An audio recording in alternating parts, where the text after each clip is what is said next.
వేములవాడ శ్రీ రాజరాజేశ్వర స్వామి వారి దర్శనానికి విచ్చేసిన భక్తుల వద్దకు వెళ్లి పోలీసుల పేరు చెప్పి డబ్బులు లాగుతున్న ఇద్దరు వ్యక్తులను వేములవాడ పోలీసులు అరెస్ట్ చేసి రిమాండ్కు తరలించినట్లు టౌన్ సిఐ వెంకటేష్ వివరించారు.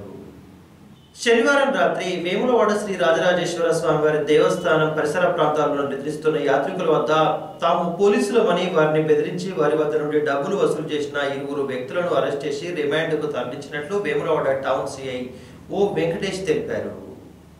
సిరిసిల్ల పద్మనగర్ చెందిన అల్వాల ప్రశాంత్ తో పాటు సంజీవయ్య నగర్ చెందిన కొండా రాజశేఖర్ అనే ఇద్దరు వ్యక్తులు యాత్రికుల వద్ద నుండి డబ్బులు వసూలు చేసి తాము పోలీసులమని చెప్పి బెదిరించినట్లు యాత్రికుల ఫిర్యాదు మేరకు కేసు నమోదు చేయడమే కాకుండా వారిద్దరిని అరెస్ట్ చేసినట్లు వెంకటేష్ వివరించారు.